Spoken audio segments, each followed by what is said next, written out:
ஓம்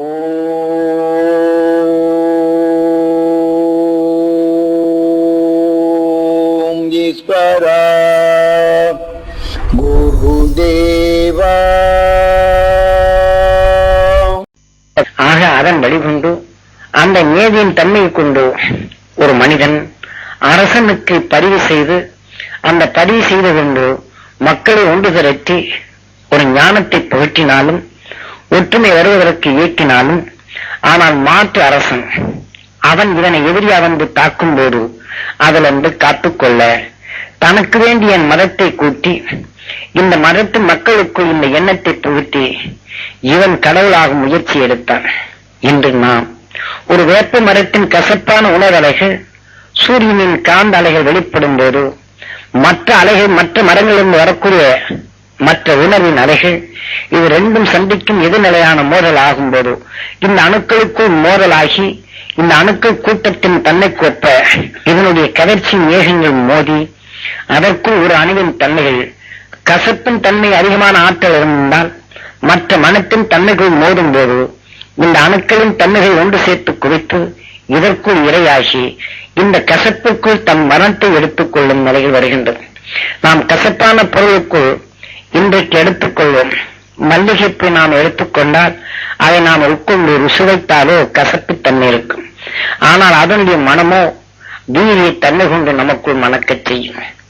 ஆனால் ரோஜாப்பூ நாம் பார்த்தாலோ அதனுடைய மனத்துக்குள் நாம் உட்கொண்டால் துவப்பின் தன்மை வரும். ஆனால் இதனுடைய மனமும் இதனுடைய மனத்தை போன்று இவ்வாறு தான் எடுத்துக்கொண்ட உணவின் ஆற்றலுடைய சக்திகள் இதானாலும் இரு நிலைகள் கொண்டு மோதிய நிலைகள் கொண்டு மனங்களின் தன்மைகள் ஒரு அணுக்குள் மாறுவது போன்று நம் உடலின் தன்மைகள் கொண்டு அந்த அரசர்கள் மந்திரத்தின் சக்தியுடைய நிலைகள் நமக்குள் செயல்படுத்தி வைத்தார்கள். அதன் வழிகொண்டுதான் அவர்கள் ஆனால் மக்களுடைய நிலைகள் பக்தியின் விசுவாசத்தின் தனக்குள் எடுத்துக்கொண்ட உணர்வலையை கூட்டிய பெண் அடுத்து மாற்று அரசர்கள் தன்னை தற்காத்துக் கொள்வதற்காக அவனுடைய நிலைகள் வரும்போது அந்த உணர்வலைகள் எதிர் நிலைகள் மோதும் போதுதான் ஒருத்தருக்கொருத்தர் இந்த பழுதிக்கும் உணர்வின் தன்மையை தன்னை தற்காத்துக் கொள்வதற்கு போர் முறைகள் வளர்ந்தது. இப்ப அணுக்களுக்குள் எதிர்நிலை ஆகும் போது போர் முறைகள் ஆகி அது விழுங்கிய நிலைகள் கொண்டு எவ்வாறு ஆகின்றதோ இது போன்றுதான் அன்று மதங்கள் மந்திரத்தை செருகி மனிதனுக்கு உட்கொண்ட இந்த உணர்வின் தன்மை ஆற்றல் மிக்க நிலைகள் உணர்வை வளர்த்துக் கொண்ட பின் மாற்று மந்திரத்தின் நிலைகள் கொண்டு அது எதிர்நிலை ஆகின்றது. ஆனால் மற்ற அரசர்கள் அவர்கள் எடுத்துக்கொண்ட உணர்வின் அலைகள் அங்கு பெருக்கி அந்த உணர்வு அலைகளுக்கு இங்கு எதிர்நிலை ஆகும்போது இந்த எண்ணங்கள் எதிர் துடிப்புகள் ஆகின்றன. இதை போன்றுதான் இந்த அரச நீதிகளில் மாறுபட்டப்பட்டு இவ்வாறு அந்த வால்மீகி முனிவர் அவர் சந்தர்ப்பத்தால் எடுத்துக்கொண்ட நிலைகளும் அதற்கு முன் மனிதனின் சந்தர்ப்பத்தால் எடுத்துக்கொண்ட உணர்ச்சியின் தன்மை கொண்டு உயிராத்மா ஒளியா மாறி சென்ற பின் இவனுடைய சந்தர்ப்பத்துக்குள் ஈர்க்கப்பட்டு இங்க வளர்ச்சியான இந்த அணுவின் தன்மை இவன் உடலிலே விளையப்பட்ட பின் இவர்கள் இந்த மந்திரங்களை இவர்கள் ஆற்றி இவர் வெளிப்படுத்தியதை அரசன் கையிலே சிக்கும் போது ஞானியை கொண்டு அவனுக்கு இருக்கக்கூடிய குடிமக்களை தனக்குள் அடிமைப்படுத்திக் கொண்டாலும் தன் நிலையை கொண்டு அவன் பதிவு செய்வதைத்தான் அவன் செயல்படுத்தி வந்தார்கள். அவ்வாறு வந்த நிலைகள் கொண்டு மந்திரங்களாலே அந்த மதத்தின் அடிப்படைகளிலே அது செருகப்படும் போது இன்று பல அலைகளை அவர்கள் மந்திரத்தை கொண்டு மீண்டும் பெற்றார்கள். இன்று விஞ்ஞானிகள் ஒரு டேப்பிலே நாடாக்களை பதிவு செய்து மீண்டும் மந்திரத்திலே பதிவு செய்து அது அலைகளாக வெளிப்படுத்தி மீண்டும் அது காந்த ஊசிக்குள் சொருகியவுடனே அது எவ்வாறு அந்த அலையின் தன்மை பேசுகின்றதோ அதை போன்றே மனித உடலுக்குள் அந்த உடம்பின் ஒவ்வொரு குணத்தின் ஆற்றலை விளை வந்ததை அது மந்திரத்தால நான் எப்படி எடுப்பது என்றும் அது சுவாசித்து தன் உடலின் உணவுக்குள் அது தனித்த அலைகள் கொண்டு அது இயக்கப்படும் போது இப்ப நாம் ஒரு அணுவின் தன்மை இரு அணுக்கள் சேர்த்து அந்த உணர்வின் தன்மை தனக்குள் எடுக்கும் போது அதற்குண்டான ஈர்ப்பு காந்தம் இருநிலையும் அதற்குண்டான ஈர்ப்பு வெப்பத்தின் தன்மை இருநிலை ஆக இவன் எடுத்துக்கொண்ட ஒரு மனிதனுக்குள் ஆற்றல் மிக்க நிலையை வளர்த்துக் கொண்ட அந்த உணர்வின் எண்ணத்தால் உடலை இயக்கி அந்த உடலின் உறுப்புகின்ற நிலைகள் அமைந்திருந்த நிலைகள் இவன் எடுத்துக்கொண்ட எண்ணத்தால் இவன் செயல்படும் போது இந்த மந்திரத்தை இவன் மற்ற மனிதனுடைய இடத்தில் சொல்லும் போது இன்னொரு மனிதன் உடலிலே விளைய வைத்த நிலையை இவன் சுவாசிக்கச் செய்து இதற்குள் இருநிலை ஆகின்றது. அவன் எந்தெந்த அலைகள் ஆசைகளை கொண்டு அந்த உணர்வின் தன்மை பெற்றானோ இவன் அரசன் என்ற நிலைகள் பயபக்தியின் நிலைகளை இந்த விசுவாச தன்மையில் இவனுக்குள் வளர்த்துக் கொண்ட பின் அந்த விசுவாச உணர்வில் தக்கவாறு இதற்குள் மந்திரத்தின் நிலைகளும் ஒன்று உண்டு. இந்த மாயைக்குள் மனத்தை அது செருகப்பட்டு இந்த உணர்வின் நிலைகள் கொண்டு சோமபானம் என்ற நிலைகள் மயக்கம்.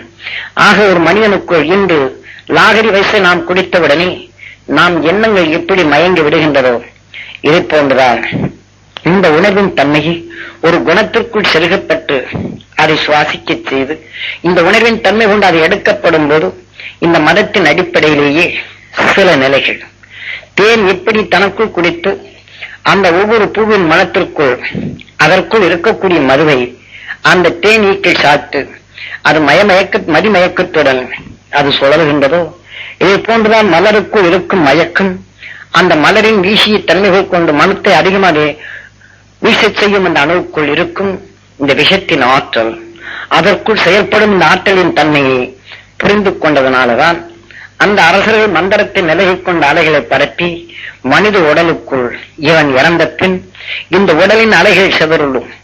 ஆனால் இதே சமயம் இவன் உடலிலே எடுத்துக்கொண்ட உணரின் அலைகள் தசையுடன் கலந்து அது அழுகிய நிலைகள் கொண்டாலும் இவனுக்குள் வளர்த்துக் கொண்ட நிலைகள் சூரியனின் அலைகளில் அது பெற்றுக் கொள்கின்றது. ஆனால் அதே சமயம் அவன் உடலிலே விளைந்த நிலைகள் தன் உயிராத்மாவை சேர்க்கின்றது.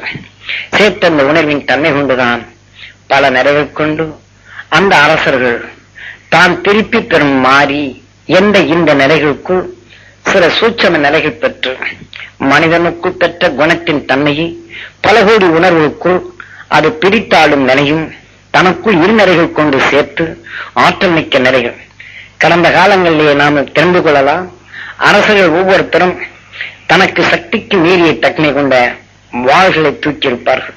அவன் தூக்கியது இன்னைக்கு நாம 4 பேர் சேர்ந்து கூட கையில தூக்க முடியும். அவள் ஆற்றல் மிக்க கனமான சக்தியை கூட அவன் எடுத்துக் கொள்கின்றான்.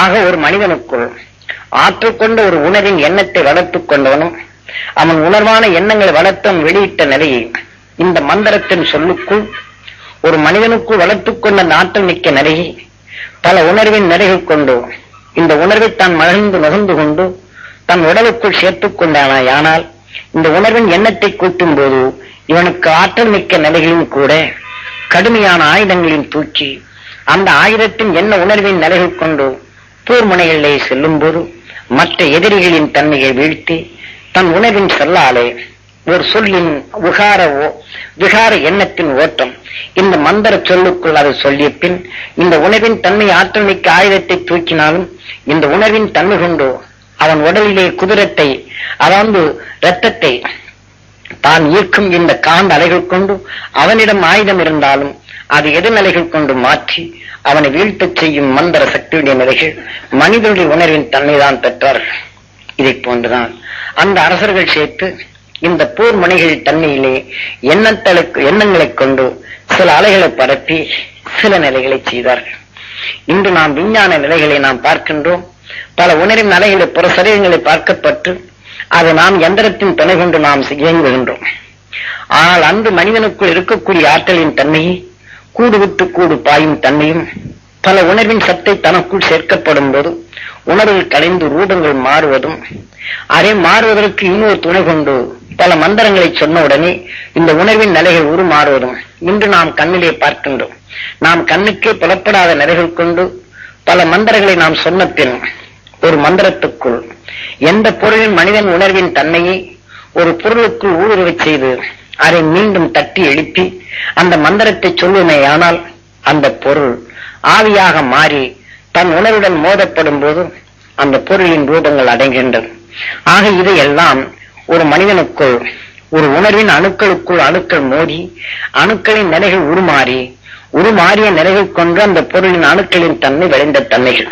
இதை போன்றுதான் மனிதனுக்குள் ஒரு உணர்வின் தன்மை அது அணுவின் தன்மையான மோதிய நிலைகள் கொண்டு இந்த உணர்வின் தன்மை உடல் எவ்வாறு பெற்றதோ அதே போன்று அவன் எதிர்நிலையான உணர்வுகள் சேர்க்கப்படும் போது இவன் உடலுக்குள் வியாதியாக மாறி அந்த உணர்வின் அணுக்கள் எப்படி மாறுகின்றதோ இதை போன்றுதான் உலோகங்களை விழுங்கிய அணுவின் தன்மையும், அந்த உலோகங்களை விழுங்கிய அணுவின் தன்மை ஒரு உணவின் தசையுடன் அணுக்களுடன் கலக்கப்படும் போது அது கலந்த நிலையை கொண்டு ஆற்றமிக்க அந்த எண்ணத்தில் வலுகொண்ட அந்த காந்த அணுவின் துணைகள் தன் உடலிலே விளைகின்றது.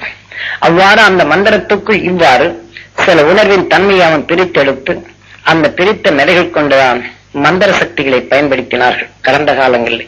ஆக அவ்வாறு போர் செய்த நிலைகள் கொண்டு அந்த அத்தரிமா மகரிஷி அந்த வியாசகனால கொடுக்கப்பட்ட விண்வெளியின் ஆற்றலின் தன்மையும், அந்த அகசிமா மகரிஷியுடைய தன்மைகள் விண்ணின் ஆற்றல் கொண்ட துருவ நட்சத்திரம், அவன் விண்ணிலை ஆற்றல் பெற்ற அந்த நிலையும் கொடுத்தாலும் அரசர்கள் தனக்கு சாதகப்படுத்தி இந்த உடலிலே சுகபோகங்களை அனுபவிக்கலாம்.